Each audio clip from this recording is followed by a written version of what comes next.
Esto es La Entrevista con Raúl Valladares. Con una reunión del Consejo de Defensa y Seguridad, presencia en locales de la estatal eléctrica y midiendo el gasto de grandes consumidores en las principales ciudades del país con la operación Trueno contra el hurto, comenzó sus labores este lunes la Comisión Interventora de la Empresa Nacional de Energía Eléctrica. Minutos después, Miriam Guzmán, titular de la entidad recién creada, trazó a grosso modo los planes y estrategias a seguir para tratar de reducir pérdidas técnicas y no técnicas de la ENE, que solo en el renglón de grandes deudores acumula una mora de más de 9.000 millones de lempiras de los grandes consumidores. La destreza de recuperación de la estatal envuelve, además, revisar la oferta contratada y la demanda real a nivel nacional, que incluye la apertura de una unidad especial denominada Fuerza Nacional Antievasión que resguardará y evitará el hurto, explicó la funcionaria. Palabras de Guzmán traducidas en operativos de inspección en locales de alta demanda en San Pedro Sula y en el centro de operaciones de la ENE cercano al Hospital Escuela, con notoria presencia policial, trabajadores y técnicos vinculados a la intervención. En un mensaje en su red social de Twitter, el presidente de la República, Juan Orlando Hernández Alvarado, acotó que la intervención de la ENE se realizará con seriedad y valentía. No es momento de dejarse llevar por las emociones o por intereses personales o de grupo. Junto a las acciones punitivas de esta, ya la tercera intervención, de la mano va una serie de inversiones en infraestructura para mejorar el servicio y reducir pérdidas. Entre estas, la puesta en marcha del proyecto hidroeléctrico Patuca 3, que ya casi culminado, carece de líneas de transmisión y distribución. Otra de las acciones en este operativo es la apertura de una instancia de protección de derechos del consumidor que se haga responsable de atender y solventar reclamos de los abonados. El paso adelante del gobierno generó distintas reacciones, como la del exgerente de la ENE, Jesús Mejía, que señaló a Marlon Tábora, exministro de Finanzas y representante de Honduras ante el Banco Interamericano de Desarrollo, de promover la privatización de la estatal eléctrica. Asimismo, Eduardo Facusé, expresidente del Consejo Hondureño de la Empresa Privada, afirmó que es necesario resolver este problema porque han pasado un montón de gerentes que son activistas políticos que no han dado el ancho y ni han tenido voluntad política en lo más mínimo para solucionar esa crisis que ellos mismos han ocasionado. Jimmy Dacaret, presidente regional de la Asociación Nacional de Industriales, sostuvo que el rescate es complicado porque se necesitan muchas cosas más. Ahora han empezado por llamar la atención porque se sufren grandes incrementos en las tarifas y se llegará a un punto en el que no habrá acceso a la energía eléctrica porque no podremos pagarla. Para el Foro Social de la Deuda Externa de Honduras, la prioridad será poner atención a los contratos sobrevalorados y la estructura ilegal que se construyó para favorecer a determinados sectores. Si la interventora no presta atención a problemas profundos, eso de andar de poste en poste cortando energía y supervisando si se roba o no la energía, será nada más un show, y la realidad es que se tiene que dar con los verdaderos costos de la energía, y eso pasa por revisar los contratos sobrevalorados, señaló Ismael Cepeda, economista del FOSDE. Para el exgerente de la entidad, Roberto Martínez Lozano, ha existido falta de voluntad para reflotar a la ENE, pues ha sido la empresa privada la mayor responsable del hurto de energía. Entonces, que no vengan a pretender ser los salvadores de la ENE si son parte esencial de las dificultades que tiene la empresa estatal. No son los pobres los que hacen el hurto, son la industria y empresa privada los principales morosos, acotó. Guy de Pierrefou, presidente de la Cámara de Comercio e Industrias de Tegucigalpa, demandó que se divulguen los nombres de los grandes deudores y morosos con la estatal eléctrica. Es importante saber quiénes son los empresarios que no cumplen con sus obligaciones, recalcó.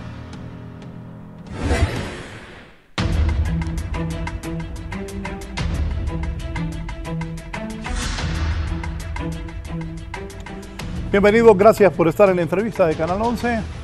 Hoy ya es 14 de enero del 2020. Aquí está conmigo don Osvaldo Montañez, es director del control de energía de EH. ¿Cómo está? Muy bien. Bienvenido. Gracias por la invitación. Don Edilson Vélez, coordinador de gestión de medida de EH. Bienvenido, don Edilson. Muy buenos días, Raúl. Un gusto saludarlo. Está también Miguel Aguilar, que es el presidente del sindicato de la Empresa Nacional de Energía Eléctrica. Miguel, ¿cómo está? Sí, gracias, licenciado Raúl, por la invitación y estar acompañado también de mi ex jefe, el abogado Aristides, porque también él fue gerente del ENE. Por eso lo tenemos aquí. Interventor del ENE, porque era en ese entonces ministro de Defensa. Pusimos a gerente al general Oliva. Sí, al general Oliva, sí. Que es un geodésico. Y el coronel Pacheco lo puso en recursos humanos. En recursos humanos porque es abogado. Sí, y anduvimos con él. Pusimos a varios que eran técnicos, militares, pero técnicos. García Payet en recuperación. Sí, sí, somos amigos con ellos. Un gusto saludarlo. Bien, gracias. Abogado Mejía, bienvenido. Gran gusto y muchísimas gracias por invitarme al programa. Y un placer de compartir con ellos. Ellos están hablando, eso fue en el 2007, 2008, por ahí, ¿no? Sí. Imagínense. 2007. Y la gente de H vino, tomó el contrato.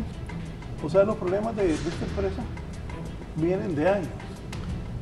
Y los intereses que se manejan en esa empresa de parte de un grupo reducido de empresarios que han ganado millones y millones a lo largo de la historia, pues los problemas continúan.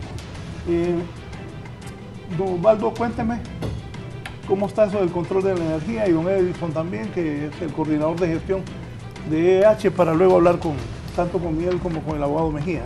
¿Cómo está EH? Bueno, licenciado Raúl, como usted lo dice, el problema del ENE no es un problema de el inicio de operaciones de la EH, es un problema que viene de muchos años. Cuando nosotros estructuramos el negocio, el contrato, nos dieron una información de base de entrada para nosotros poder modelar el negocio. Cuando llegamos a tomar la operación, nos encontramos con una realidad totalmente adversa, ¿sí? Nos hablaban de que habían 8.000 kilómetros de redes de media tensión, cuando encontramos 39.000 kilómetros. Nos hablaban de 7.800 kilómetros de red de baja tensión y encontramos 29.000 kilómetros. Nos hablaban de centros de transformación de 23.000 encontramos 90.000. Entonces todas esas cifras pues obviamente cambian el modelo financiero que nosotros estructuramos. Nos hemos encontrado con cantidad de elementos exógenos, externos, que nos han afectado el cumplimiento de nuestra meta, como lo ha manifestado nuestro gerente general Ricardo Roa. Había un compromiso por parte de la ENE que era hacer inversiones en la expansión y remodelación de las redes de media tensión, esto con el fin de controlar las pérdidas técnicas. Desafortunadamente, estas actividades no se han realizado en los 3 años que llevamos de operación. ¿Por qué? Creería yo que es por un tema de falta de recursos por parte del ENE, ¿sí? Eso lo que ha ocasionado es que las pérdidas técnicas en el sistema de distribución se hayan aumentado. Los estudios que hemos hecho matemáticos y que le hemos presentado al supervisor Manitoba y que ha validado, han demostrado que las pérdidas técnicas en estos 3 años se han subido en 3.58 puntos, ¿sí? Esto pues opaca la actividad nuestra de la recuperación de las pérdidas no técnicas, ¿sí? Cuando las pérdidas no técnicas van en decrecimiento, las pérdidas técnicas van en aumento. Entonces, esto hace que el indicador pues no se mueva. Este es básicamente una parte de la realidad que estamos viviendo en el contrato. ¿Don Edison? Ya hablando un poquito del tema del control de las pérdidas no técnicas, también hemos encontrado dificultades por los cambios que ha habido en la reglamentación en el sector eléctrico en Honduras después de que EH tomó el contrato. Y lógicamente esto ha perjudicado el tema de poder reportar estos hurtos dentro del cobro que se hace de la energía que se factura mensualmente. Lógicamente, al no poderse cobrar esto de manera regular, pues los indicadores de pérdidas se mueven con mayor lentitud. ¿Qué necesitan ustedes? Bueno, tenemos entendido que en el día de ayer la Comisión de Regulación expidió el nuevo reglamento. Nosotros pues todavía no lo conocemos al día de hoy, porque apenas está reciente. Habrá que revisar la reglamentación para verificar si las herramientas que se han puesto al público a partir del día de ayer permiten que estas energías consumidas y no facturadas puedan ponerse al cobro, y los que están debiéndole estos rubros a la estatal eléctrica, pues los paguen.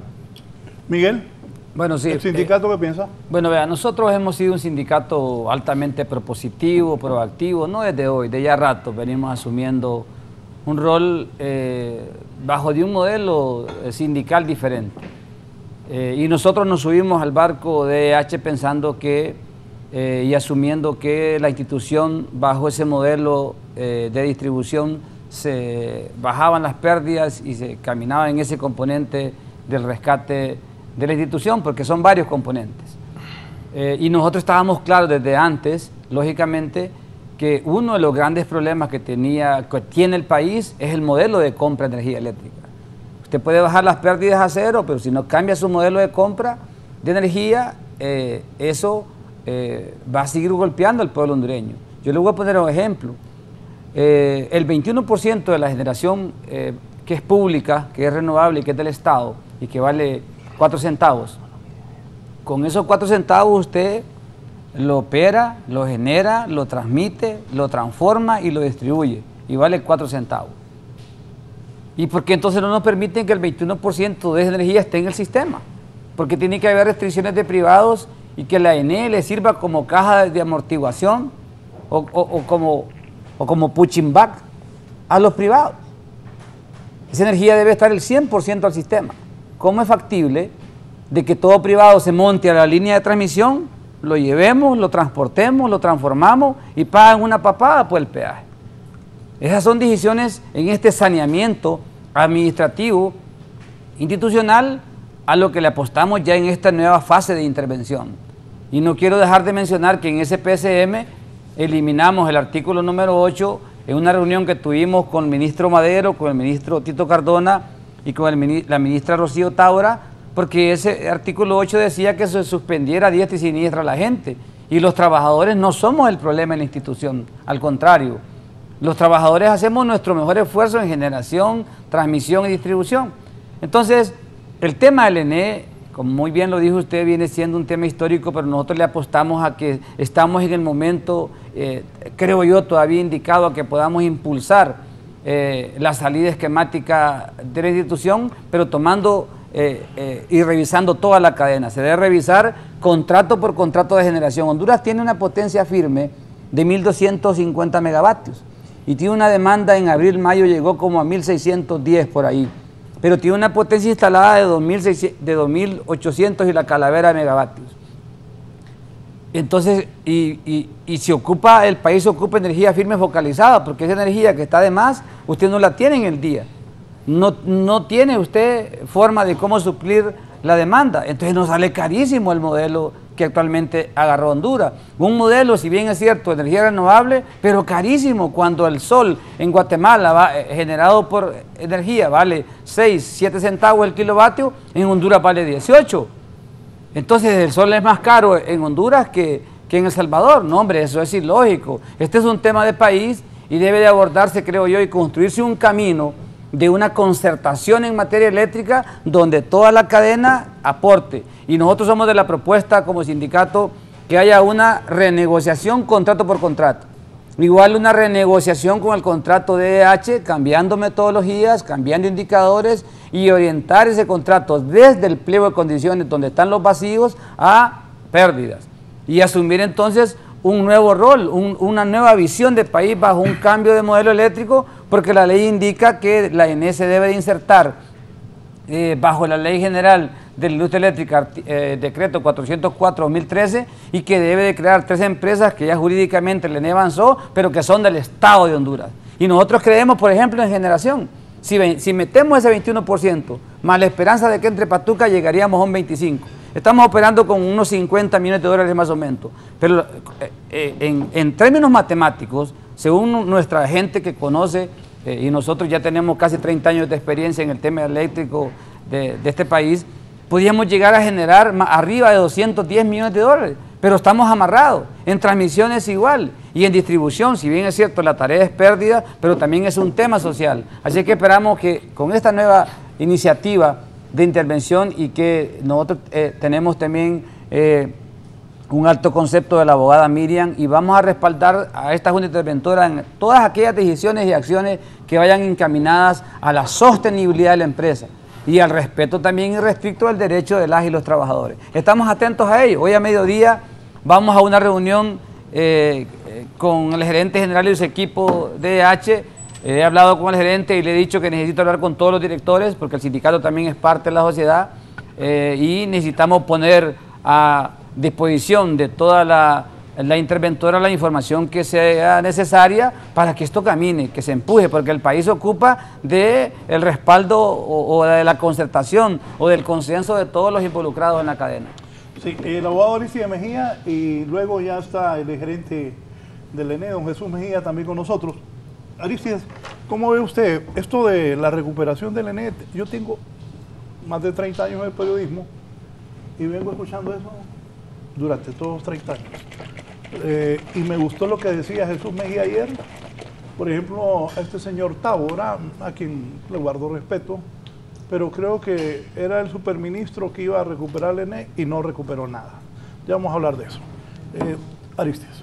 Bueno, yo quiero referirme un poco a la experiencia que tuvimos cuando intervinimos desde el Ministerio de Defensa, la Empresa Nacional de Energía Eléctrica. Y saludo a Jesús Mejía aquí que acaba de llegar.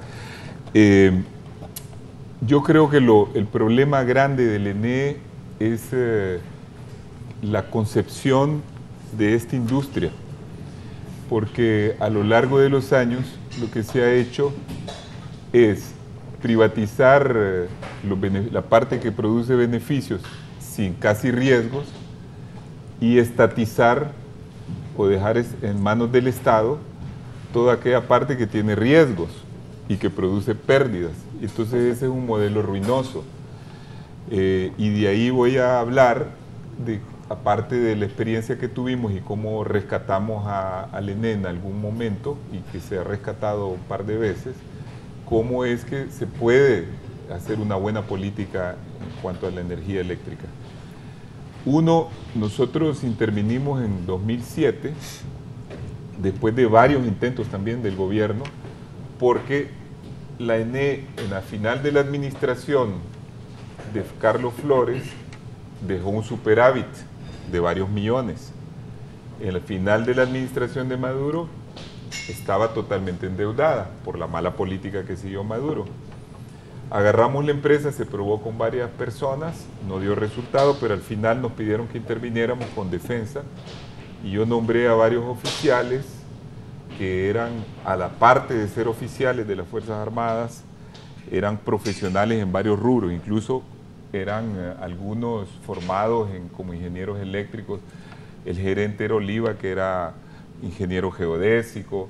Pusimos al que fue jefe del ejército a recuperar las pérdidas, porque en ese momento las pérdidas sumaban una gran cantidad de dinero y muchos de los que debían dinero eran gente del narcotráfico o gente con influencia política. No dejaban que se cortara la energía. Cuando mandaban a gente de la ENE, los repelían a tiros en algunas haciendas o en lugares así. Las Fuerzas Armadas entraron y empezaron a cortar y empezaron a pagar. Eso fue una parte importante de la recuperación. Otra parte fue devolverle al sector privado la empresa esta de las Islas de la Bahía, que había producido 100 millones de pérdidas, nos pagaron los 100 millones. Otra parte fue renegociar contratos. Nosotros renegociamos un contrato que producía muchas pérdidas, que era Lufusa 3 de la familia Cafi. Ellos accedieron a dejar algunas cláusulas que eran obligatorias para el Estado. Otra parte fue importante, empezar a diversificar la matriz. Hicimos varias contrataciones directas, pero totalmente transparentes, porque había una comisión integrada por la empresa privada, por el sindicato que lo dirigía ya para entonces Miguel, y las iglesias, y esas dirigieron una contratación donde no se hizo las bases para que se contratara más energía de búnker, que en ese momento era la más cara. Y sí, porque acuérdense que en ese tiempo los precios del petróleo eran los más altos, sino que se podía aplicar a cualquier tecnología con tal de que el precio fuera más bajo. Y las ofertas se abrieron en público ante los órganos contralores, ante la prensa, y entonces no había chance de que se cambiaran ofertas y que se hiciera todo el típico fraude que se hace en este tipo de negociaciones. Ellos validaron eso y así es que se empezó a diversificar, entraron otras tecnologías con otras partes, con otras gestiones en otros ministerios, como la eólica, la solar, se le abrió a la... De tal manera que antes teníamos una matriz de 70% de búnker, ahora creo que el búnker andará en un 35 o 40%. Esa fue otra medida importante. Otra medida, aparte de eso, y creo que muy importante, y ya es lo que ha referido Miguel aquí, hicimos un pacto con el sindicato. Yo me fui a hablarle a las asambleas, al sindicato, para explicarles de que la empresa estaba a riesgo de ser privatizada toda y que la privatización iba a incrementar los costos para el usuario, y que si se incrementaban los costos perdía el pueblo, pero los que perdían doblemente eran ellos, porque ellos a la vez que eran consumidores, eran los empleados de ahí, y ellos accedieron a colaborar porque habían algunas conquistas laborales que afectaban a una empresa que estaba en condiciones difíciles. Bajo la lógica de que a las empresas se les debe exigir más cuando están en bonanza, en el campo laboral, que eso es lo que ha permitido las concertaciones en Europa con éxito, y que los mismos trabajadores ayudan cuando están en cuestión de pérdidas, y ellos colaboraron. Eso fue una cosa muy importante. Total, que yo solo estuve 6 meses ahí, me hice auxiliar de toda esta gente, y recuperamos en solo 6 meses, algo que a la gente les pareció asombroso, 3 puntos de pérdida, con todas esas medidas. La misma política siguió en los años subsiguientes, y de una compañía que estaba con pérdidas entregamos una compañía al final del gobierno con un pequeño superávit. Después vino la administración de Lobo y esta administración y le endeudaron como nunca estaba endeudada. Y en gran medida por la ineptitud y en otra parte por la corrupción. Porque ustedes saben de la forma como, y eso lo hacen muchos empresarios aquí que tienen influencia, se metieron en EH sin prácticamente aportar nada, sin pagar peaje, como se dice, y agarraron el 41%, no le entregaron a EH la base de datos para que recobrara a los clientes, porque esa era una palanca de estar metido ahí. Esa base de datos que era de CEMEX, que era impresionante que una compañía cediera la caja. Es decir, todo se puede privatizar en una compañía, menos la entrada de los beneficios, de las ganancias, de donde se cobra, de donde se paga. Y eso estaba privatizado y los bancos chineaban el dinero como más de una semana y les producía un montón de réditos, porque en lo que recuperaban y pagaban había ganancias para la banca. Pues ese mismo sector y esos mismos socios de ahí se metieron en EH sin prácticamente poner nada de dinero y empezaron a obstaculizar a EH para quedarse con toda la empresa. Y eso hizo que bajaran, que sacaran dinero de ahí, que no pusieran nada, que no entregaran la base de datos, que hubieran alquileres onerosos para esa empresa, y que cuando la gente se revolvió porque esa empresa tenía la obligación de recuperar pérdidas, del mismo gobierno le dieron órdenes para que aflojara y se mantuviera entonces la situación de no baja de pérdidas. Esa es la razón verdadera por la cual no pudo funcionar EH, y yo creo, y con esto termino, que toda intervención que haya ahorita o en el futuro, porque ya este gobierno ha intentado como con 4 opciones, no va a tener ningún éxito por muy eficiente que sea la persona. Ya ha habido personas eficientes. Si la política que asigna el gobernante es una política equivocada y es una política que no es transparente, nunca va a funcionar si no hay la intención. Por eso es que tiene 70.000 millones de de deuda y eso gravita sobre la deuda nacional. Sí, antes de darle la palabra a don Jesús Mejía, a quien doy la bienvenida, Kimberly, ¿qué dice Miriam Guzmán? Pásenle a Kimberly a ver qué dice. Ahí está doña Miriam. Adelante, Kimberly. Muy buenos días, licenciado Raúl. Efectivamente me acompaña la ministra Miriam Guzmán. Vamos a consultarle qué función tuvo estos operativos, abogada. ¿Realmente tuvieron el impacto que ustedes esperaban? Sí, el día de ayer realizamos y lanzamos el operativo Trueno, que tenía como finalidad dos grandes áreas. Una que es el tema de la recuperación de la mora, que es responsabilidad de H, pero se realizó con el acompañamiento de la FNA. Se hicieron 3 cortes, uno aquí en Tegucigalpa con una empresa que estaba deudando más de 14 millones de lempiras, uno en La Ceiba que estaba deudando más de 1.600.000 lempiras, y uno en San Pedro Sula con una mora de más de 1.300.000 lempiras. Total, el operativo de ayer solo en el tema de recuperación de mora dio un resultado de 20 millones de lempiras. Luego, gracias a la percepción de riesgo que se ha emitido, se están teniendo muchísimos pagos extraordinarios, arreglos de pagos también, porque al final lo que queremos es que cada quien cumpla con sus obligaciones de manera puntual sin necesidad de proceder a cortes o cualquier otra medida. El otro área de operativo del día de ayer es el de antihurto.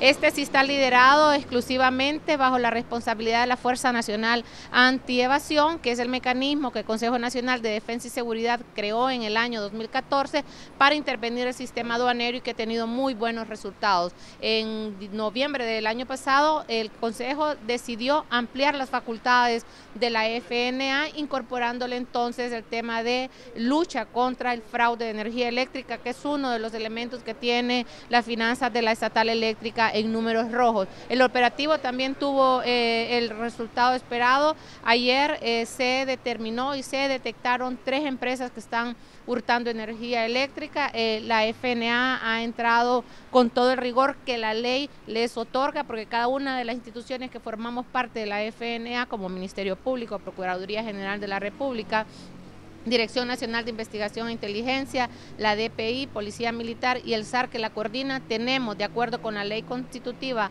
que nos rige a cada una de nosotras, facultades específicas que son puestas a disposición de esta fuerza y que, repito, el día de ayer ya tuvo los primeros resultados. Esperamos en esta semana continuarlo. Son 69 objetivos que tenemos identificados de acuerdo con un trabajo de inteligencia que se ha venido realizando, que hay un indicio racional de hurto de energía eléctrica y sobre ellos es que estamos trabajando. ¿Qué va a pasar con los empleados? Doña Miriam, hay bastante zozobra. ¿Qué va a pasar con aquellos que no tienen funciones asignadas?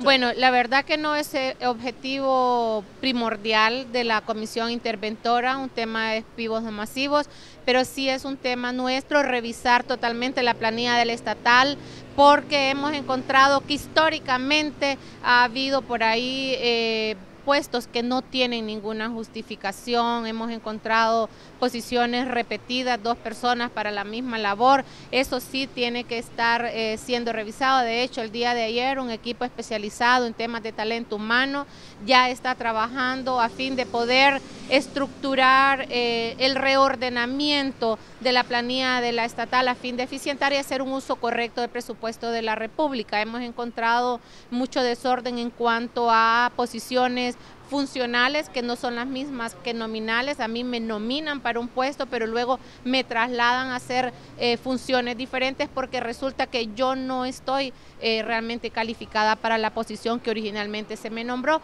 Así que es todo un reordenamiento que pasa por alcanzar el objetivo que es mejorar las finanzas de la Empresa Nacional de Energía Eléctrica. Ha dicho el designado presidencial Ricardo Álvarez que usted no puede estar saludando con 2 sombreros, estar en la SAR y estar ahora en la ENE. ¿Cómo queda su situación?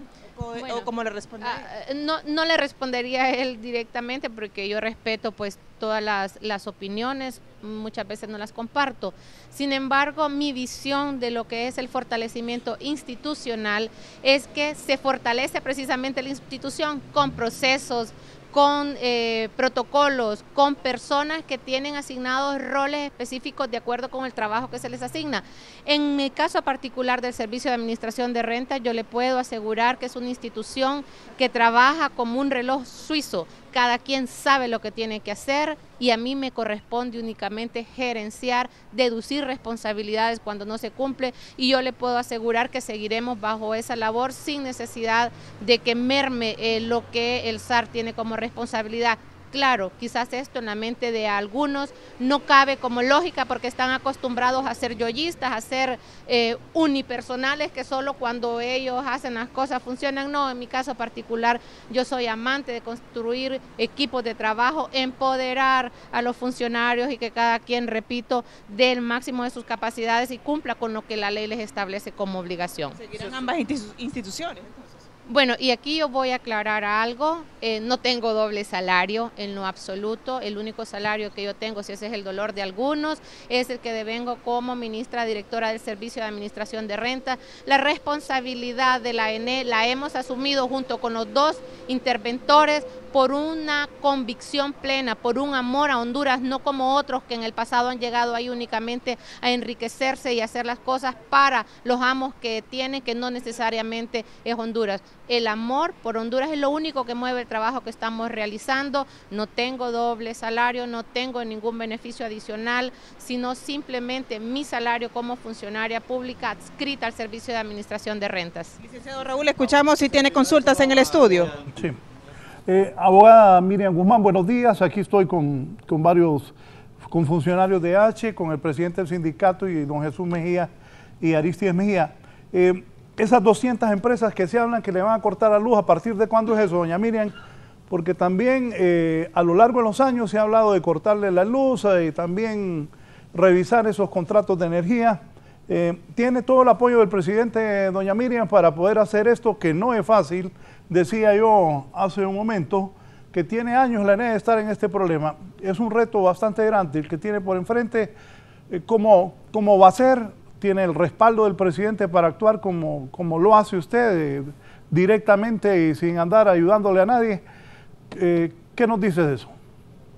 De sus respuestas con relación al trabajo. Bueno, efectivamente, cuando el presidente de la República nos planteó asumir este enorme reto, yo no lo dudé en aceptarlo porque por lo menos lo que yo tengo de experiencia con el presidente Hernández es que me ha dado total respaldo a las gestiones que él me ha encomendado.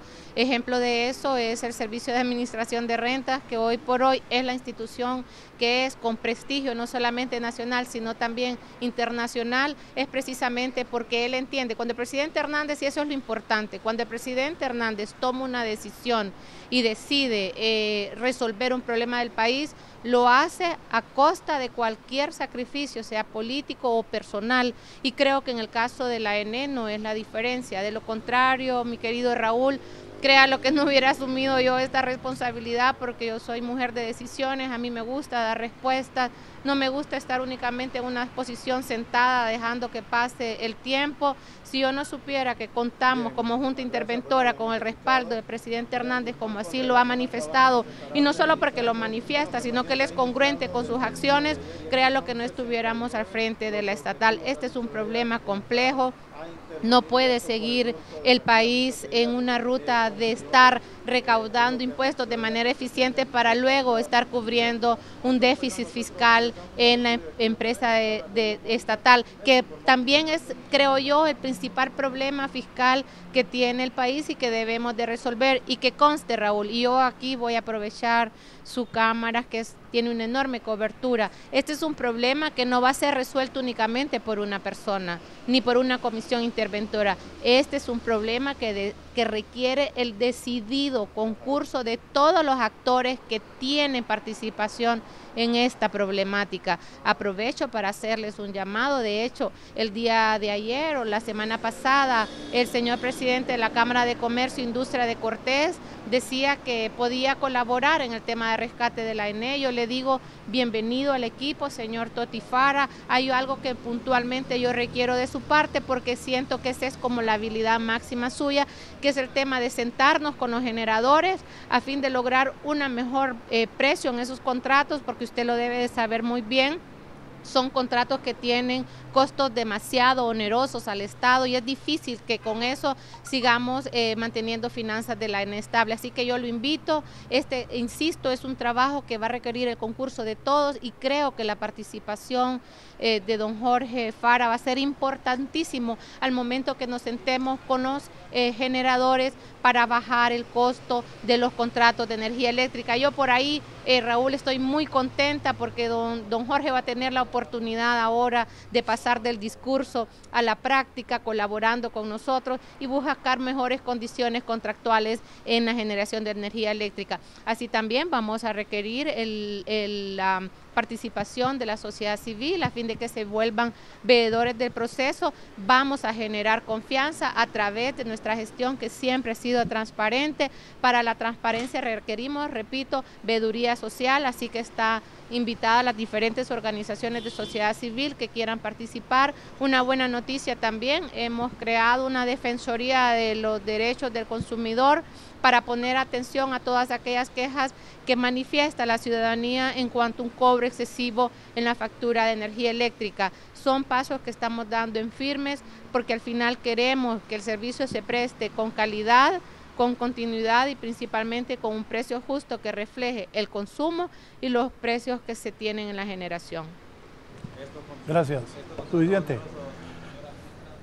Ministra, con EH, ¿cuál va a ser la relación que va a existir entre la Comisión Interventora y los miembros de EH, que aquí están conmigo también? ¿Van a trabajar juntos?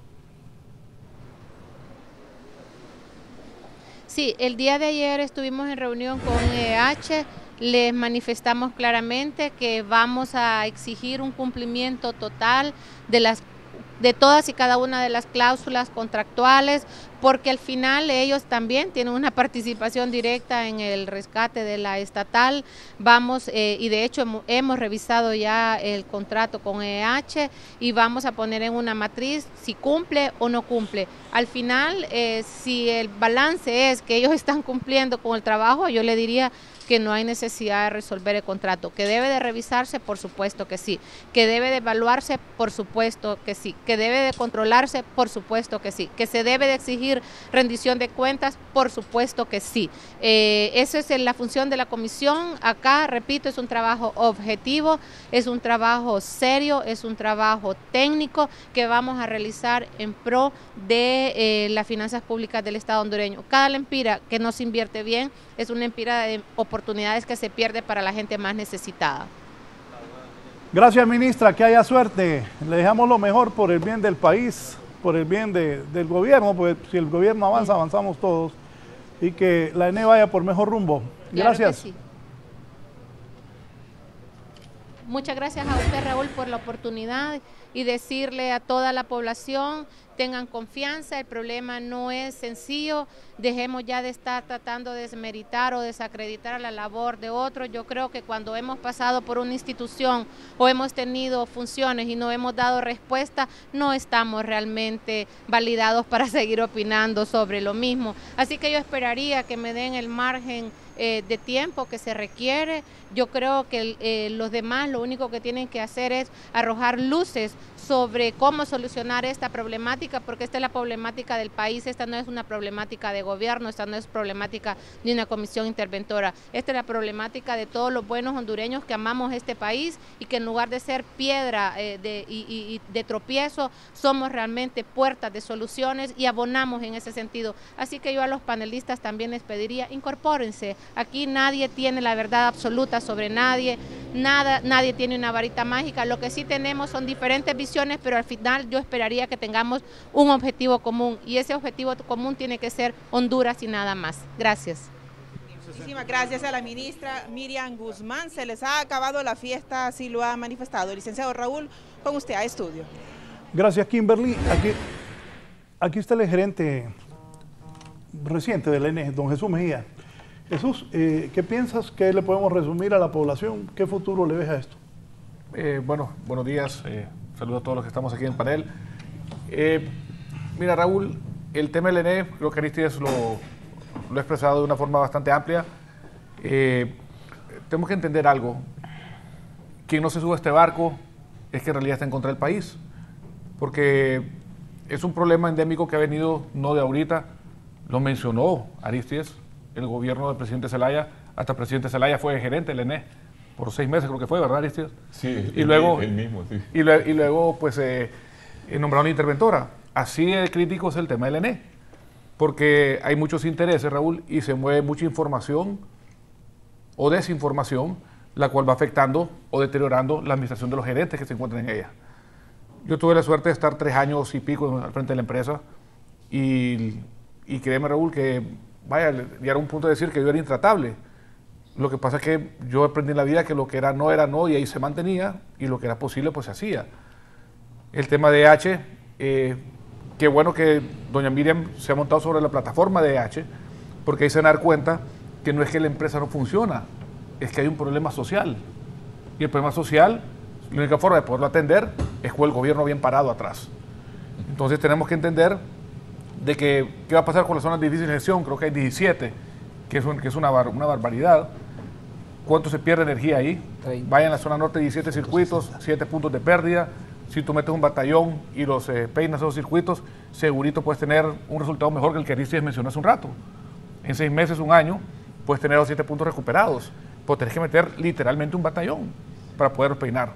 Aparte de la inversión que tenés que hacer en equipos de medición, ya sea de telegestión o como sea, para evitar de que el día de hoy pueden llegar, pueden instalar los medidores y todo bien, y el siguiente mes, cuando llegue la persona que va a hacer la lectura, no va a poder ingresar porque son zonas de difícil gestión. Entonces, ¿qué querían de hacer? Pues vaya a poner equipo telegestionado tal vez. Como dice doña Miriam, aquí es de poner todas nuestras cabezas al servicio del pueblo y ver cómo hacemos nosotros para que Honduras saque el mejor provecho de ello. Si viene en estos próximos 6 meses, un año, Raúl, y EH, con el respaldo del gobierno de tener Fusina o quien corresponda atrás, acompañándolos en este tema de reducción de pérdidas, empiezan a tener éxito, entonces quiere decir de que la concepción del proyecto no era una locura, sino que estuvo bien, que el problema social fue el que vino a afectar el tema de EH. Para el bien de Honduras, ojalá que le vaya bien a ella. Yo sí lo sigo repitiendo en todos los programas. Nosotros estamos aquí para servirles, para apoyarlos. Yo no voy a ser un crítico jamás de una administración porque sé cómo aprieta el zapato. Lo que sí que es importante que entiendan de que el problema del ENE va por 3 cosas particulares. Primero, obviamente, es la tarifa real. Seguimos con un problema con la Comisión Reguladora de Energía Eléctrica que no quiere reconocer la tarifa real.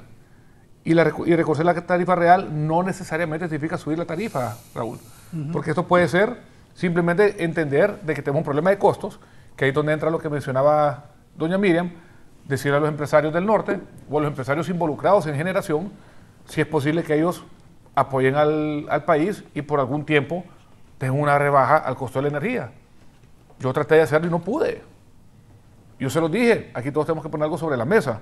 Generadores tienen que bajar un poquito el precio, el Estado tiene que respetar las políticas que tienen que haber, el ejemplo de la tarifa, pero cuando yo recibí la ENE estaba 42% por debajo del costo de la tarifa. Y por otro lado, el ciudadano tiene que dejar de robar energía. O sea, es una mala costumbre, malos empleados del ENE. ¿Es exagerado el robo?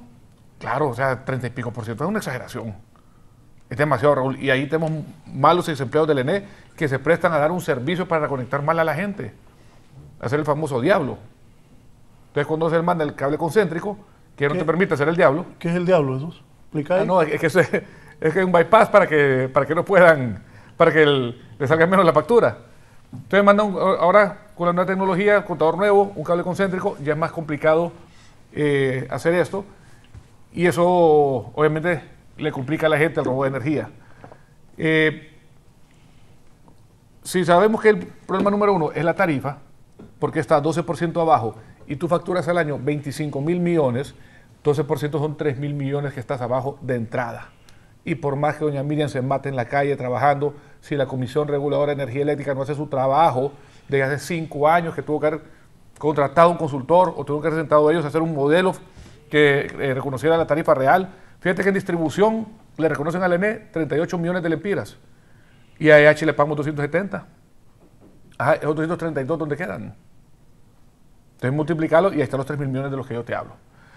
Luego tenés la reducción de pérdidas, que doña Miriam yo sé que lo va a atacar muy bien, y de verdad que de corazón yo le deseo lo mejor, porque no va a ser solo un tema de su administración, es un tema de país, es un tema del proyecto de H también, es un tema de que los señalamientos que han habido alrededor de todo esto siempre han sido negativos, y es bueno entender de que situaciones duras necesitan decisiones duras.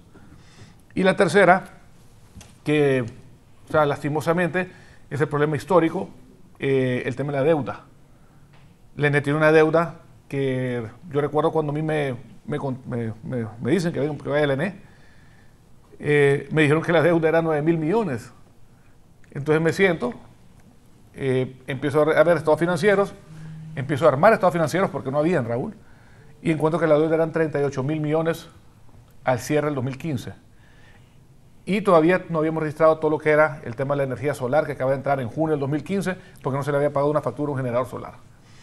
Entonces se preparó todo esto. Recuerdo que en Indura, en abril del 2018, tuvimos una reunión con 42 generadores y les pusimos en blanco y negro en una hoja dinámica en la cual íbamos cambiando el precio del combustible para que vieran cómo se miraba afectada la tarifa y cómo se iba a ver dañado el esquema tanto empresarial como el del ciudadano el día a día con el incremento de las tarifas. Y hasta dónde nos podía llevar esta bola de nieve si no hacíamos nada al respecto. Y ahí fue donde se les dijo que cada quien tenía que poner algo sobre la mesa. Lastimosamente tuvimos 7 reuniones con el ministro Ordóñez, con el empresariado. En la última se molestaron conmigo porque yo les dije, miren, mucha reunión y nada de acción. Y al final nadie quería poner nada sobre la mesa. Y al final así quedó eso. Tal vez doña Miriam, con su habilidad y la designación que le ha hecho al amigo de ella, pues tal vez le pueda ayudar para que baje un poquito las tarifas, ¿verdad? Pero va a estar interesante eso. Así que nuevamente estamos aquí para apoyar. Miren, de verdad, el momento que estamos ahorita de país no es para venir y politizar esos temas. Se lo dije ayer a un entrevistador que si me volvía a politizar el tema, que yo mejor me iba del set, porque es algo tan delicado que le va a afectar. El dinero puede agarrar varios rubros, pero los 2 rubros más importantes que tenemos que garantizar que vaya el dinero siempre va a ser educación y salud. Y si nosotros no obligamos que ese dinero vaya a esos 2 rubros, nuestro país siempre seguirá siendo pobre. Entonces tenemos que enfocarnos como hondureños a que esos temas como el ENE, el tema de seguridad, dejen de ser una carga del Estado y que la inversión en educación y salud sea tan buena que tengamos tan buenos ciudadanos que no necesitemos invertir en este tipo de situaciones.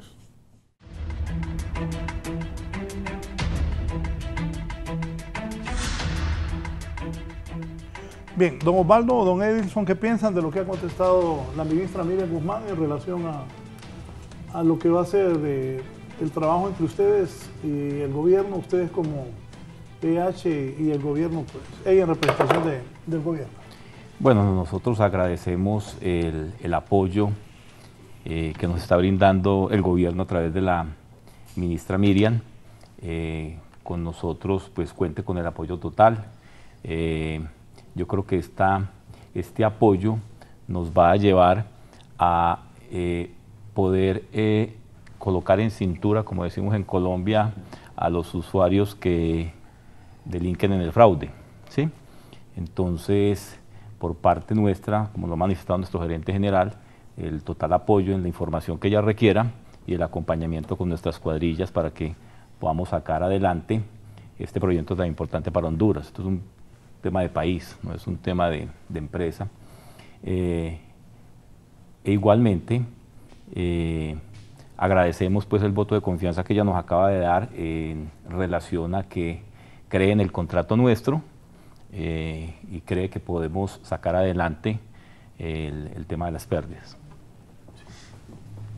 No, solamente reiterar eso, que de parte de nosotros los técnicos de EH, pues el Estado tiene todo el respaldo nuestro y es la instrucción que nos ha dado el gerente general, dar toda la información que sea necesaria y brindar todo nuestro esfuerzo para que este proceso que arrancó tenga buen éxito. Sí, ¿me decía Miguel? Sí, bueno, bajo este bloque de acciones y bajo esta estructura antifraude que ha delegado el gobierno y que le encabeza la abogada Miriam, tenemos expectativas. Nosotros también somos optimistas porque ya rato le apostamos a que la institución salga adelante, pero la ENE o distribución solo es un componente. Tenemos que ver la cadena de todos estos componentes porque es inaceptable que cada 3 meses le incrementemos la tarifa a la población. es impostergable la toma de esas grandes decisiones. Por eso considero yo que es la intervención, porque esto superaba las decisiones de un gerente general. Y en cuanto al recurso humano, que mi papel es la defensa de los trabajadores, nosotros proponemos reubicación de compañeros, esa transformación interna de cada unidad, de cada departamento, porque hay muchos compañeros que tienen la capacidad, tienen el talento, por eso el manual de puestos y funciones debe también de revisarse para que compañeras y compañeros sean ubicados conforme a su capacidad que tenga. Y bueno, estaremos atentos al proceso. Reitero nuestro respaldo a la Junta Interventora, igual como lo hicimos con aquí el amigo Aristides, el abogado, lo respaldamos. Sí, pero, completamente. Y cada general, coronel que llegó ahí, por eso conocimos al general Miguel Ángel Payet. Y Julián Pacheco. Por eso conocimos al ministro Pacheco. Que fue el que ordenó todo lo laboral. Y entonces, es abogado. Y hoy está acompañada la ministra Guzmán por también las fuerzas que tiene el Estado militares, y eso es importante, el acompañamiento. Lo que sí reitero es que nuestra postura como consumidor y como sindicato es que se deben de revisar contrato por contrato en este país. Debe cambiar el modelo de compra que está afectando al pueblo hondureño. Deben de desamarrar la institución que está amarrada. Deben de dejarla que meta su potencia firme. Debe de haber ese saneamiento adentro de la institución, y nosotros como trabajadores hacer nuestra labor, que es la que nos corresponde en todo el país, porque honestamente los sistemas regionales están aislados y ocupan fortalecerlos, Ceiba, San Pedro Sula y en todo el país, para que todo este esquema operativo tenga el éxito. También se ocupa de ponerle las herramientas oportunas al personal técnico que está dentro de la empresa. ¿Qué futuro tiene el ENE, Tito? Bueno, sí, a eso me quería referir justamente.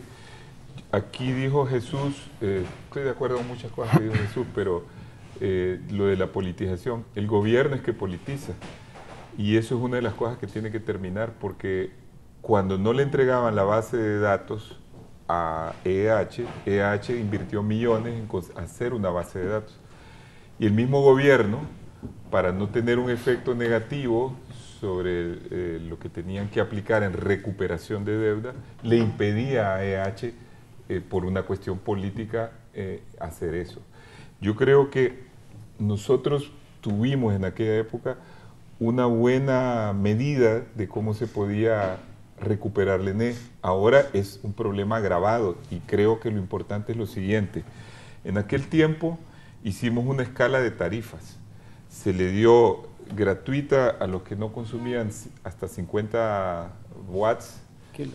kilowatts, y se escalaba según la posición económica. Quizás eso ya no es aplicable ahora, pero hay que buscar cómo ayudar a la gente menos favorecida en el coste de la electricidad, porque el pueblo no puede pagar toda la deficiencia y toda la corrupción del ENE. El pueblo no se le puede cargar con eso. La gente está sufriendo en Honduras de una pobreza inmensa. Entonces hay que proteger ese sector popular.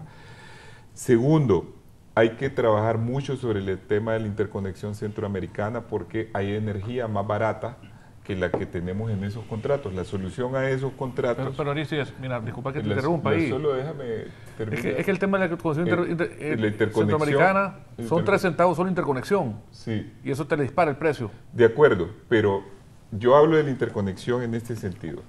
Para corregir el problema, hay que privatizar. Lo que sí se debe privatizar es la oferta. Es decir, hay que hacer una bolsa donde cada generador ponga el precio que le cuesta y que el Estado escoja. Bajo el despacho económico. El despacho económico. Bajo un mercado de oportunidad. Un mercado de oportunidad. El ODS. Y lo de la interconexión, como bien dice Jesús, tiene un costo, pero ahí está como amenaza de que el que se va muy alto, compras afuera. ¿Me entendés? Es decir, lo importante es seguir las leyes de mercado. Si lo que nosotros no tenemos aquí en Honduras es un verdadero capitalismo, tenemos un capitalismo mafioso. El capitalismo tiene sus mecanismos de autorregulación, que es la competencia. Entonces hay que rescatar eso con una bolsa de oferta para los generadores. Hay que arreglar, indudablemente, esa es una inversión del Estado, las líneas de transmisión, porque se da la paradoja de que se produce mucha energía solar en el sur, que debería ser barata, como se dijo aquí, pero esa energía no pasa al norte porque hay un problema ahí por el lado del Progreso que no deja pasar la energía y hace que en toda la litoral hayan siempre deficiencias aunque se produzca suficiente energía en el sur. Hay que buscar una penalización fuerte para aquellos que roban la energía, que sea un disuasivo y que se aplique. Porque el problema de Honduras a veces no es que no existan las leyes, es la aplicación de las leyes. Y eso se debería de agilizar. Y yo creo en dos ideas que dio un gerente, el gerente anterior de EH, Germán, me lo dio en privado, me dijo, como político deberías de ofrecer algo muy importante al país, me dice, y es que si queremos ayudar a bajar costos, hay que pasar y fomentar el consumo de la energía, en vez de energía eléctrica para cocinar, el gas. Lo que sube enormemente la tarifa es la estufa eléctrica y las cuestiones que tienen resistencia. Si nosotros, como en otros países, promovemos el consumo de gas, que es más barato, entonces la tarifa del hogar y el consumo en general va a bajar. Y lo otro que recomendó es que en vez de, y esta es la réplica de ahora, en vez de estar subsidiando a los de menor consumo, un programa de, por ejemplo, ponerle a todos paneles en las casas, arriba, paneles para, que es una inversión cara al principio, pero eso ayudaría que en vez de estarle subsidiando, regalando el dinero que no tenemos para lo del ENE, ayudaría a aliviar el consumo de las personas que tienen un consumo bajo, que utilizan la electricidad para alumbrarse. Entonces, si se aplican esas dos medidas, por un lado la estufa de gas y por otro lado lo de los paneles, entonces yo creo que se podría mejorar bastante la situación. ¿Se puede eso? Mira, una cosa, yo hablaba con uno de los ingenieros de EH y me decían que aquí el problema que tenemos es que la gente cocina con luz. Sí, eso es carísimo. En vez de gas. Sí. Que aquí en Honduras la gente usa luz. Pero honestamente la estufa a cualquier residencia le hace que incremente automáticamente su consumo. Por eso que la gente quiere bajar su consumo, pues todo el mundo... Raúl, hay muchas políticas... Todas las restaurantes tienen gas. Sí. Todos los restaurantes tienen gas. Hay ciertas políticas que se deberían de haber aplicado, pero lastimosamente por el mismo modelo el cual queremos salir, es algo complicado. El tema de tarifas horarias, por ejemplo. Cuando sabemos de que la energía en la noche, cuando tú la quieres comprar en el mercado eléctrico regional, tal como lo menciona Aristides, es mucho más barata. Está hablando de 3, 4 centavos el kilowatt.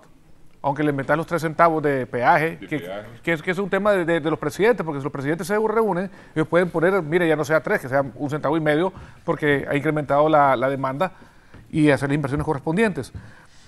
Si empezamos a aplicar la tarifa horaria, entonces la gente, en vez de usar, por ejemplo, la secadora de ropa durante el día, lo usa en la noche, fuera de las horas pico, después de las 10 de la noche. Entonces eso también te ayuda para que no tengas saturación en las horas pico. Hay gente que seca ropa al mediodía, hay gente que seca ropa a las 7 de la noche, cuando está topado el sistema. Pero eso se impulsa con políticas públicas. Claro. Más barata la energía en las horas bajas. Claro, en las horas bajas. Es una buena idea. Vaya, digamos, decía Aristides, porque Miriam dijo algo muy, muy cierto en su participación, es de que aquí nadie tiene la verdad absoluta. Fíjate que Aristides habla del tema de politización por el tema de la base de datos.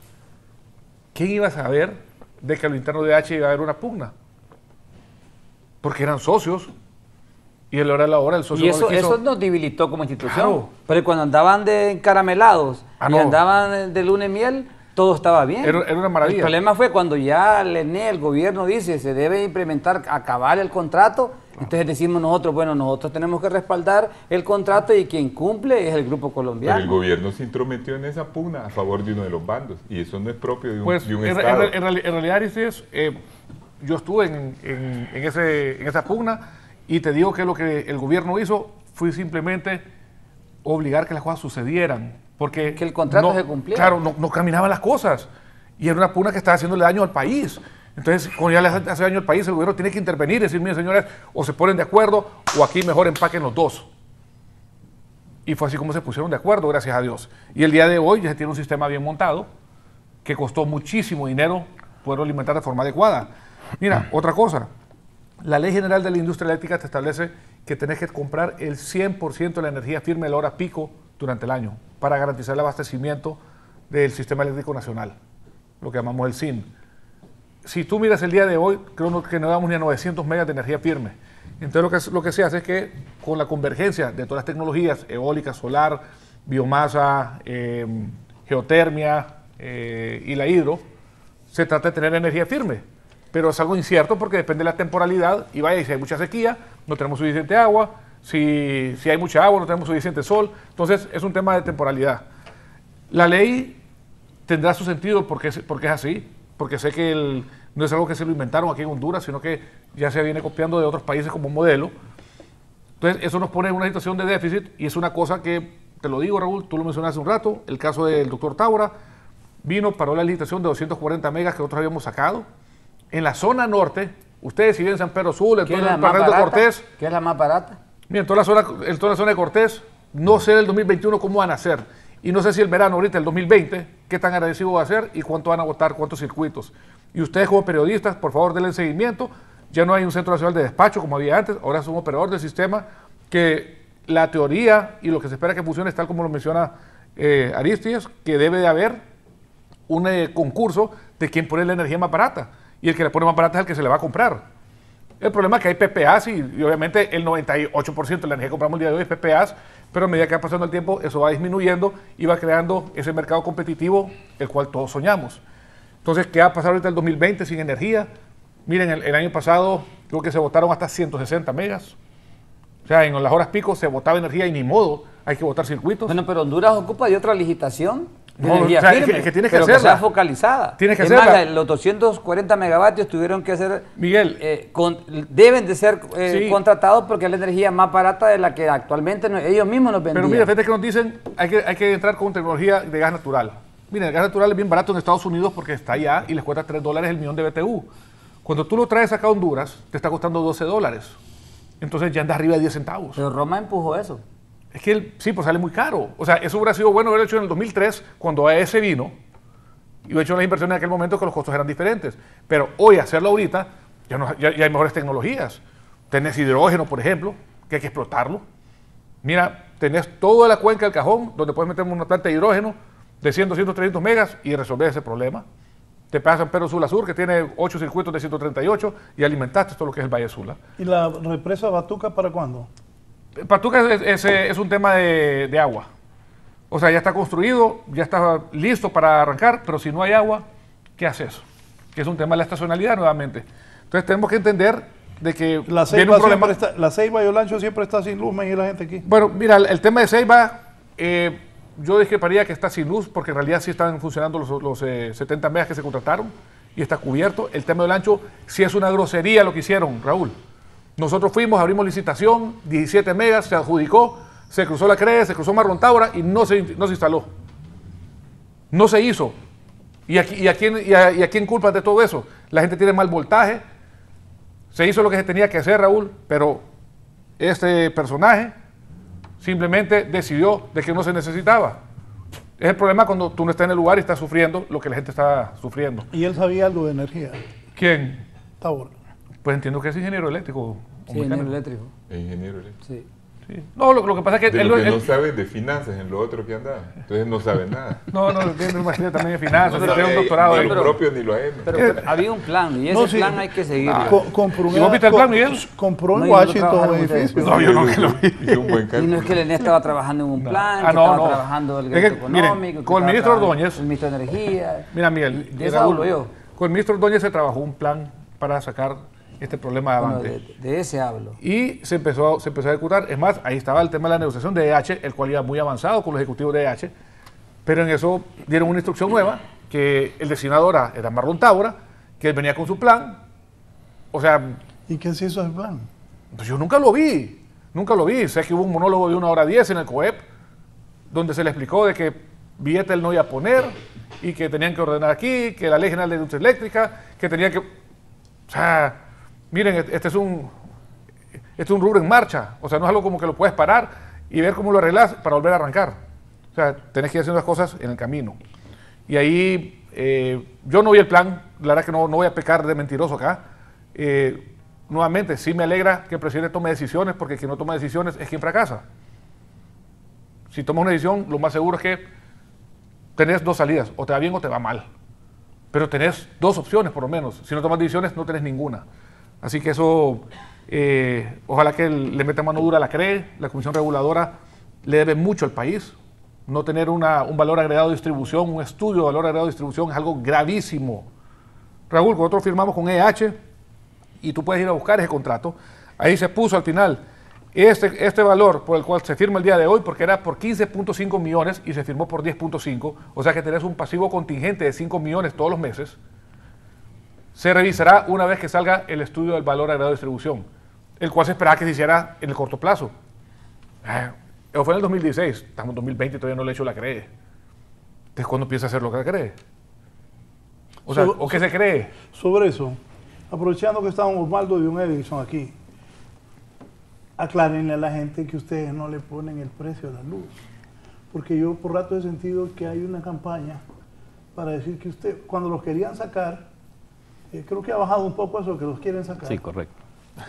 Decían de que ustedes ponían el precio de la luz, y es la CRE, como estaba diciendo el ingeniero Mejía, ya que la mencionó, es la CRE la que pone el precio de la luz, pero mucha gente cree que es EH que pone el precio. Ustedes solo van a cobrar lo que la CRE les dice. ¿Es así o no? Sí, Raúl, correcto. Nosotros simplemente somos el operador del sistema comercial de distribución del ENE.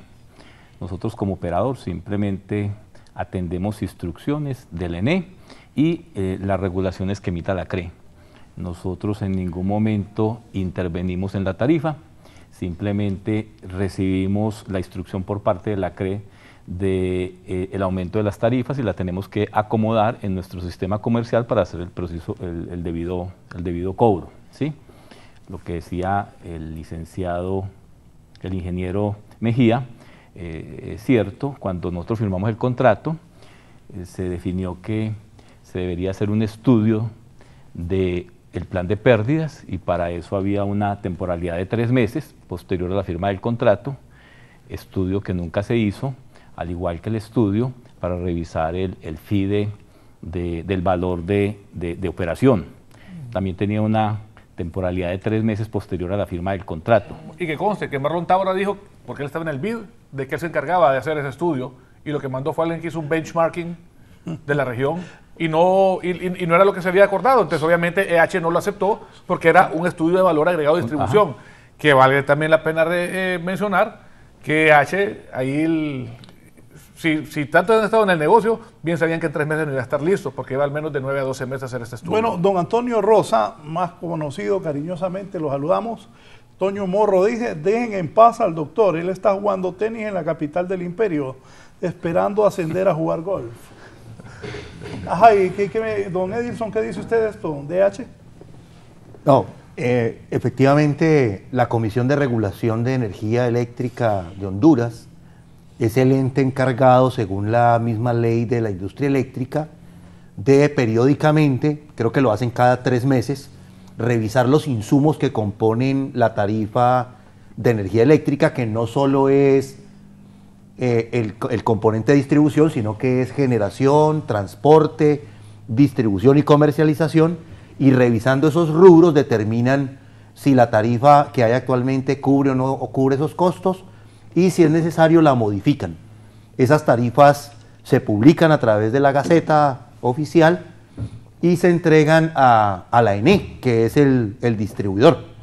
Y la ENE nos notifica a nosotros como operador del sistema, lo que decía el ingeniero Osvaldo, nos notifican a través de un oficio cuáles son las tarifas que aplican en cada periodo, y el área comercial nuestra es la que se encarga de colocar las tarifas que ha recibido a través de oficios en el sistema comercial para que esa sea la tarifa que rija en los siguientes meses, hasta que haya un nuevo pronunciamiento. Ese es el procedimiento.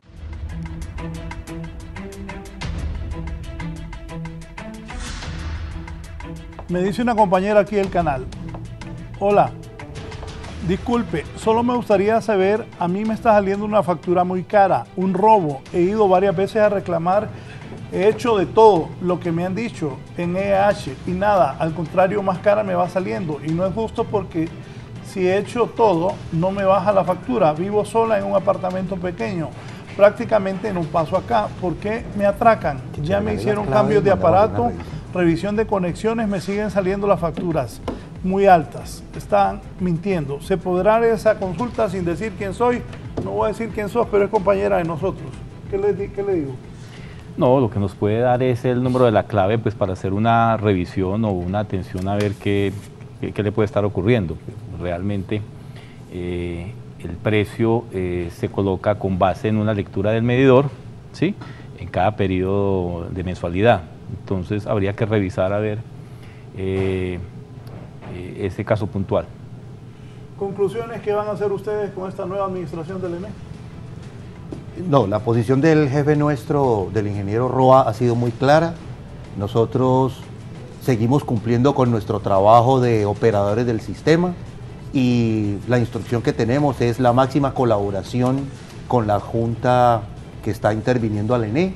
Ellos desde la semana pasada nos han estado pidiendo información, solicitando acompañamiento nuestro y nosotros estamos dispuestos completamente para cumplir con esa tarea. Gracias, don Edison, por haber estado esta mañana. Don Osvaldo, ¿qué le decimos a la población? No, a la población pues que esté tranquila. Nuestra labor aquí en Honduras es cumplir con el contrato de 7 años que va hasta noviembre de 2023. Enfocarnos en la operación en la parte de comercialización y distribución y la disminución de pérdidas. Ese es nuestro objetivo principal. Para eso requerimos del concurso de muchos actores. No es solo el trabajo de la EH, como decía el ingeniero Mejía, esto es un trabajo en equipo. Si no recibimos el apoyo del gobierno, que en este momento lo estamos recibiendo a través de la ministra Miriam, y al igual del ENE y los otros involucrados, pues se hace difícil la consecución de los objetivos, ¿sí? Ese es básicamente pues lo que queremos expresar, que estamos aquí para cumplir con el contrato hasta el 2023. Gracias, hombre. A usted por la invitación. Muy gentil. Miguel. Sí, bueno, nosotros siempre le hemos planteado a los gerentes de H que es importante darle respuesta inmediata a la población bajo los PQR que se vayan generando, de forma de que sea no por un teléfono, sino que sea en situ, y que las cuadrillas vayan realmente donde en este proceso de recuperación de pérdidas, recuperación de mora, del 100% del bloque de usuarios, la pérdida está en el 20% que son los grandes consumidores, no en el 80% que está en los bajos consumidores. Entonces, si se va a hacer un corte de energía o se va a hacer una revisión de medidor, que se vaya del mayor consumidor al menor consumidor, para darle lógicamente el oxígeno y la atención a la población que está más bajo. Y la otra es que nosotros proponemos que lógicamente el gobierno, y es una política de gobierno de dar el subsidio, eso es muy válido, pero que también desde el pliego de la tarifa se cree una tarifa preferencial que vaya orientado a los más bajos consumidores y a las pymes, que son las que también desarrollan empleo en este país. Nosotros estamos atentos a este mapa eléctrico actual bajo la conducción de la Junta Administradora. El sindicato respaldará esas acciones. Ya están focalizados e identificados en el mapa eléctrico con GPS todos los altos consumidores, con una cartografía, los 182 circuitos y con una escala en todo el país. Entonces la información está. Y con este respaldo entonces de esta fuerza de trueno que se le ha llamado, y ojalá que truene por varias vías. Vamos a ver si es cierto. Y ese tronar en varias vías es el que vamos a respaldar como sindicato. Con el tiempo que lleva usted en ese sindicato, ¿le ve futuro a esto? Es que, o como decimos los hondureños, es paja. Es que prácticamente ya estamos obligados a hacer algo por la institución y por el país. ¿Cómo queda pensando? Estamos obligados. Si no hacemos nada, esto sería una catástrofe. La energía que está creando una desigualdad social terrible. Entonces hay que hacer algo. Yo soy optimista en medio de mis reservas que puedo tener, lógicamente, ¿verdad? Por la experiencia que hemos tenido, pero sí se puede hacer algo. A grandes males, grandes decisiones. Esperemos que esta sea una gran decisión. Gracias, Miguel. Abogado Aristides Mejía, usted aspira a ser candidato del Partido Liberal de Honduras. De hecho, usted quiere ser presidente del país. ¿Qué solución hay para el ENE? Bueno, yo señalé las soluciones... Mira cómo te queda viendo. No, es que ya le voy a preguntar también. Sí, yo señalé las soluciones probables. O sea que yo estoy en medio de dos candidatos. Sí, sí. Sí. Señalé las soluciones probables y lo que hace un rato, y quiero ratificar que lo que no se puede es ponerle los costos del fracaso político, de la política energética de este gobierno al pueblo. Eso es una de las primeras cosas. Lo segundo es que creo que por muy eficiente que sea un funcionario, como lo pudo haber sido Jesús o lo es actualmente, el problema no reside ahí, el problema reside en las políticas del gobierno, en quien toma la decisión que está más arriba, en un gobierno que está totalmente centralizado en el poder del presidente y donde ahí se juegan intereses y donde ahí hay corrupción y donde ahí no se quiere hacer una cosa sabiendo de que eso es lo que corrige el problema porque hay algo que proteger. Yo creo que hemos hablado de la recuperación de deuda, hemos hablado de cómo hacer funcionar el sistema interconectado, de que en la generación debe haber una bolsa para buscar el mejor precio, hemos hablado de cómo dar alternativas en el consumo para esto de el uso del gas en la cocina y de la de la luz proveniente del sol para las casas. Y hemos hablado también, y termino con esto, de que hay que hacer una tarifa a escala para proteger a los que tienen menos recursos, porque eso paraliza todas sus actividades. Si castigamos a la gente con eso, afecta a la economía familiar de inicio. Y yo creo que todos podemos hacer algo, no quiero politizar el tema, este es un tema grave, los que lo politizan son los del gobierno, hay que descansar en el sindicato, hay que descansar en todos los sectores que tienen que ver, el sector productivo, escuchar a la empresa privada, pero no con ironía, no diciéndoles, miren, que es que ustedes, los del norte, si los del norte están diciendo la verdad, los empresarios del norte, Toti Farag y Pedro, están preocupados por el país, no hay que ironizar con ellos, hay que hacerles caso, como al resto de la empresa privada que está preocupada por los altos costos que eso significa en sus empresas y por lo cual es uno de los factores por lo que no hay inversión en este momento, ni nacional ni internacional. El alto costo de la energía afecta el resto de la inversión y luego afecta a la economía y afecta el empleo. Así que yo creo que eso hay que revertirlo y revertirlo requiere de nuevas políticas y finalmente nuevas políticas vendrán con un nuevo gobierno. Gracias, abogado. Don Jesús Mejía, ¿y usted qué piensa? ¿Qué es esa sonrisa, Jesús? ¿Qué significa esa sonrisa? No, primero pues, darle gracias a Dios que estamos bien, ¿verdad? Mira, Raúl. Ya tienes político. El tema, algo que tenemos que tener muy claro, como dice Aristides, el tema de energía es algo que no se puede estar manejando de una forma irónica. Es algo muy real, nos afecta a todos, no afecta solo a los del norte, afecta a Occidente, afecta al sur, afecta a Oriente. O sea, es un tema que todos lo necesitamos, la energía le cambia la vida a la gente. Creo que nosotros lo vimos con los proyectos de Fosode cuando le damos electrificación rural a la gente. Pero sí tenemos que empezar a educar a nuestra población de cómo es el uso eficiente de la energía, la eficiencia energética. Hace algún tiempo, Raúl, yo le decía al ministro Ordóñez que por qué no, dentro de las políticas del Ministerio de Energía, establecía el no pago de impuestos a los equipos que son altamente eficientes. Aire acondicionados arriba del CIR 16, que no pagaran impuestos. ¿Por qué? Porque consumen 30% menos de energía. Igual con las refrigeradoras, igual con las estufas de gas. Y empezar con una política que fuera, un foco LED, no tiene por qué pagar impuestos porque más bien beneficia que haya un poco un foco LED. Entonces este tipo de situaciones tienen que irse aplicando y eso va a ayudar para que no tengamos que comprar más energía, que con la que tenemos sea suficiente. Y de igual forma, si vamos a comprar energía, que garanticemos de que no nos interesa una energía que esté por arriba de los 10 centavos de dólar. Punto. Si su energía está arriba de los 10 centavos de dólar, vaya a venderla a otro lugar. No nos interesa, porque el país ya no aguanta con ello. Y la única forma de bajar el costo promedio de la energía es comprando energía muchísimo más barata. Así que usted está en su casa, si usted está haciendo algo irregular con el tema de energía, más bien vaya donde la gente de H, pida que lo normalicen, no se van a poner a pelear con la gente, entiendan que esto es un problema de país, más bien los patronatos empiecen a reunirse y vean cómo pueden hacer para garantizar que que su comunidad esté bien. Fíjate que yo hasta llegué a un punto, Raúl, que dije, si nosotros agarramos un patronato, pensando en los 17 circuitos que estaban en San Pedro Sula, donde se pierden 7 puntos, la ley nos permite 15 puntos de pérdida.